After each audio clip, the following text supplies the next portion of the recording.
President Biden gets his first chance to shape the Supreme Court. On the campaign trail, Biden vowed to nominate a black woman to the bench, and speculation is growing as to who is on the president's short list. NBC News Chief White House correspondent Peter Alexander has the latest. Shown some real results. President Biden preparing to wield one of the presidency's most consequential powers, picking a Supreme Court nominee. There has been no announcement from Justice Breyer. Let him make whatever statement he's going to make, and I'll be happy to talk about it later. Now the focus turns to the president's short list, with the White House saying President Biden will stick to this campaign promise. I'm looking forward to making sure there's a black woman on the Supreme Court to make sure we, in fact, get every representation. President Biden has nominated 8 black women to federal appellate courts so far, and one of the top contenders for the Supreme Court opening comes from that list. 51-year-old Ketanji Brown Jackson, a Harvard Law graduate who formerly clerked for Justice Breyer, nominated just last year by President Biden for the influential U.S. Court of Appeals for the D.C. Circuit. I'm even-handedly applying the law in every case. Jackson won confirmation in the Democratic-controlled Senate with support from all 50 Democrats and 3 Republicans. Another likely frontrunner, 45-year-old Leandra Kruger, a justice on California's Supreme Court. Kruger, a former Justice Department lawyer, has argued several cases before the U.S. Supreme Court.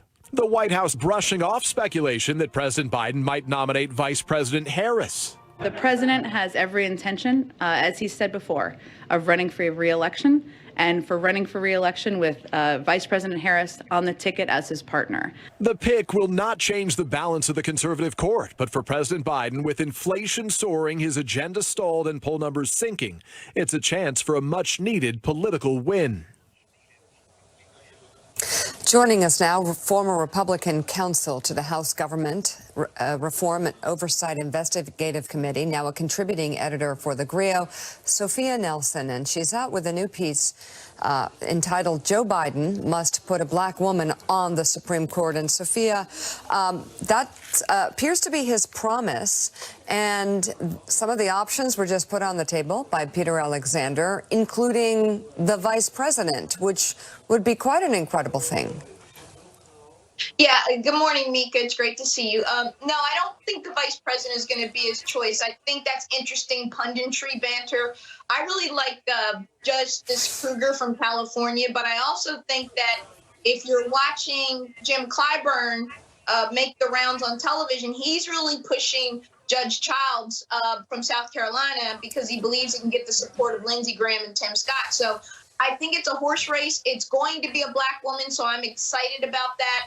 And I think that every one of these women that we're talking about is overqualified. They're young, you know, in their 50s, Mika, some in their 40s. So I think that it's going to be a really interesting thing to watch. And I'm very excited about this. Sophia, it's clear it is going to be a black woman, and that President Biden is going to stick to that promise he made to Jim Clyburn. Whether it's one of the ones that are in the top 3, or we don't know yet. But how much, whoever it is, how much does it change the court? How historic is this? Great question. I go back to being in high school, a freshman, I think, when Ronald Reagan nominated Justice O'Connor. And what a big moment that was for women. And we had waited so long to see a woman sit on the court. And as a black woman, it's exciting to see someone who's going to look like me be on the court. Anyone who knows my story knows that when I was young, I used to run around and say I wanted to be the first black female Supreme Court justice, and it's going to happen. So it's historic because we've been missing from that bench. We do have a Latina in Justice Sotomayor, and she's been holding it down. I think that each person who comes with their unique diversity, they bring a lens of life. They bring a lens of experience. They bring a different and unique perspective when the justices sit around the table and they debate which cases they're going to take, when they debate how they're going to come down on cases. You need that voice from an African-American woman at the table. And it's, like I said, it's pretty clear to me he's going to honor the promise. I see a lot of trolls on the right saying, well, that's affirmative action, or that's not fair, and he should pick the most qualified. Again, sit down with that, because we had about 180 plus years of only white men on the bench then. We had Thurgood Marshall and Clarence Thomas as 2 black men. then we finally got, women on the bench. And when this happens, Caddy, there will be 4 women on the Supreme Court out of 9. That's pretty cool. So I'm really excited about that. Sophia, to the point that you just raised, most people know that there are only 9 slots. So there's not a lot of openings. There's only 9 justices. But if you look at the course of history, across the course of history, and the appointments to the Supreme Court, in retrospect, it is shocking that for so long it was basically an old white guys club. And only when Thurgood Marshall arrived did we get someone of color on the court.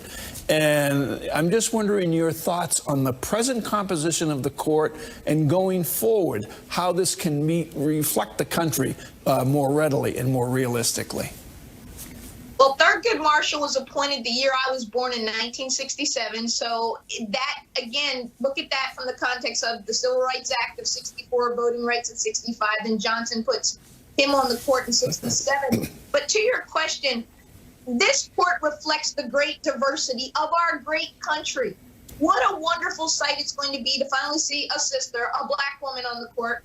And there'll be a black man on the court. There are white women on the court. There's a Jewish woman on the court. There are Catholics on the court. I mean, some are older, some are younger. So, I mean, that's exactly who we are. So to me, we are finally reflecting this great e pluribus unum, this great